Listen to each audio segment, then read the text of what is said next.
Don't miss any content. Don't forget to subscribe and click the notification bell. Hey guys, welcome back to Sahara for more. Wow, what a round of fixtures and round of 16 fixtures we've had so far. It's been entertaining and full of shocks and surprises, and nothing short of wow. I'm just overwhelmed by the events of this World Cup so far. There have been shocks, there have been penalty shootouts, there have been drama on drama. VAR has played its parts, and there's been a whole lot of action going on. Last night we completed the round of 16, and England overcame Colombia. Finally, they overcame Colombia in the shootout. Jordan Pickford was the hero. After he went to a penalty shootout, Jordan Pickford made triumphant for the Three Lions. So England progressed to beat Sweden, but I'd like to give you my team of the round of 16 so far. My team of the round of 16 so far, and I don't know if you're new here on this channel. Just remember to subscribe, click the subscribe button, and click the notification bell to get all notifications on this channel. So let's get right into it.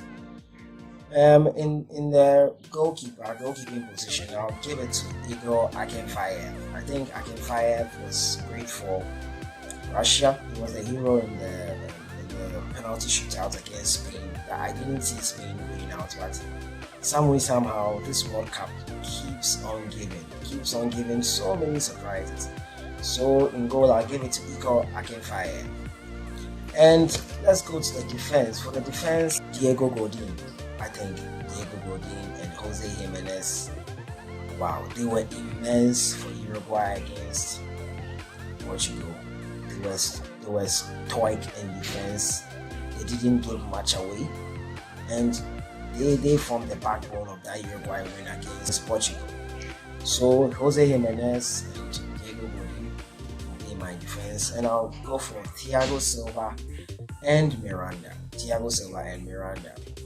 I think the Brazilians have shown that they have steel at the back too, and added to their flair. They have found a solid spine to add to their flair. So Thiago Silva, Miranda will be my other two defenders. So in midfield, Neymar. I'll go for Neymar. Despite his antics and all that, he stepped up to the plate in the round of 16 against Mexico, and Brazil made triumphant. Neymar, I'll go for Hazard and William. Eden Hazard proved pivotal for Belgium's comeback against Japan. For a moment, Belgium were about to go out to Japan after going to lose now, but Eden Hazard was instrumental in that comeback. William too was very instrumental, pacey against Mexico. He proved very vital for the Brazilians against Mexico. So my midfield would be Neymar, Hazard, and William. Now to the front three. Obviously, Mr. Harry Kane was on target again for England last night from the spot. That guy is very, very confident now. England will face Sweden in the round of 16, and things are looking bright for them. Their side of the draw seems more favorable, but the English will have to improve. Last night wasn't one of their best performances, but there's still room for improvement, as it is with every team who has to be in the quarterfinal now. So Mbappe was on point against Argentina. He scored 2 beautiful goals and equaled the record that was held for about 60 years by Pele as the youngest or the teenager to score a goal in the knockout stages of the World Cup. Pele did that when he was 17 years. He scored 2 goals. Mbappe has scored 2 goals too as a 19-year-old. So Mbappe will be in my front line. Then Cavani. How can I forget Edison Cavani?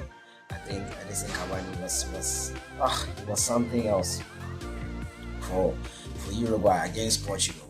He was clinical. He was what you call a striker. His partnership with Suarez is almost telepathic. And Edison Cavani will make up my team of the round of 16. So I have Akinfeyev, Godin, Jimenez, Thiago Silva, Miranda, Neymar, Hazard, William, Cavani, Kane, and Mbappe. That's for my round of 16, team of the round of 16. Yes, that's it. So let's move on to some of the shocks. So now we have 8 teams left. There were 16, now we become 8. We said goodbye to Argentina. He said goodbye to Portugal. He said goodbye to Switzerland yesterday. He also said goodbye to Colombia. He said goodbye to Mexico. And we said goodbye to Spain and Denmark.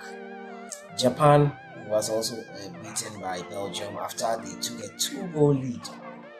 Oh my goodness, that must have been so heartbreaking for the Japanese side. They looked on course to win the match, but a comeback win from Belgium, who have the stars capable of doing that, was enough for them. So Japan lost 3-2 on the night, with the last kick of the game being the decider. Mr. Chadley got the goal. My shock of the round of 16 was Spain's loss to Russia in the round of 16. I didn't see that coming, and even so, after Spain had taken the lead, I would have thought they would be more disciplined and even break the Russians down, but they let it endure. They came with a stupid handball, let that goal in for Spain and for Russia, and they gave away a penalty, a stupid penalty. So the Russians were comfortable enough. They wanted a penalty shootout. They got what they wanted and they won. They won in the penalty shootout. Igor Akinfenwa, as I said, was the man of the match. He was the man of the moment for the Russians. So yeah, that's my shock of the round. Just wanted to say a special something for the Japanese. I heard they cleaned their dressing room, spick and span. They cleaned it. It was spotless after they left, and they left a note for the they left a note in the dressing room in Russian, saying thank you to the Russian for their operation. I was very, very touched by that. To think that after such a loss, they still had the heart to do something like that's truly amazing from the Japanese. So kudos to the Japanese. They go out, but they go out held up high. They gave us a game to enjoy, and they were immense. They were immense in that respect. Kudos to the Japanese, and we hope 4 years on they go further than the round of 16. Now we move on to the quarterfinal fixtures. So we all know the quarterfinal fixtures will be on Friday. Friday we'll have Uruguay versus France. Uruguay will be facing off with France. We'll have a 2-day break. Today and tomorrow, no matches. That's quite sad. Today and tomorrow, no matches. So France versus Uruguay will be on Friday at 2 p.m. GMT. Then Brazil will face off with Belgium. That's quite a tasty fixture. Brazil versus Belgium will be a tasty fixture. Then Russia will face off Croatia. And I think in this game it should have been, I don't know, this World Cup is making most of us look stupid with our predictions, but most people would have thought Spain would have faced Croatia. But it turns out Russia wanted it more than Spain, so it's going to be Russia versus Croatia in the round of 16. Then Sweden versus England. We all know England won last night against the Colombians. It was an end-to-end game. Yeremina got the last-minute goal that sent the game into extra time, and on penalties, Jordan Pickford emerged as the hero. Jordan Henderson missed a penalty for England, but it didn't prove him to be costly because Pickford put him out of jail, and that's it for the round of 16 fixtures. The round of 16 fixtures, I'll be doing live reactions to every single one of them, so be sure to stay tuned to this channel, subscribe and click the notification bell for live reactions. I think that's it for today, but I don't know, who do you think will win the World Cup now? I think we are seeing a picture of who will win the World Cup now. Who do you think will win the World Cup now? Will it be France, Uruguay, Brazil, Belgium, Russia, Croatia, Sweden, England? Who will it be? Leave your comments in the comment box. Let me know who you think will win the World Cup now and why you think they will win the World Cup. It's going to be interesting days ahead. I think Russia has been a great World Cup so far. There have been a lot of shocks to go with it, and I don't expect anything less in the quarterfinals. France versus Uruguay, Brazil, Belgium, Russia, Croatia, Sweden, England. Yeah, man, I can't wait for these fixtures to kick off on Friday. So tomorrow I'll be giving you my predictions on who I think or what I think the score lines for each game will be. I've been your host, Selassie Fiawe. See you.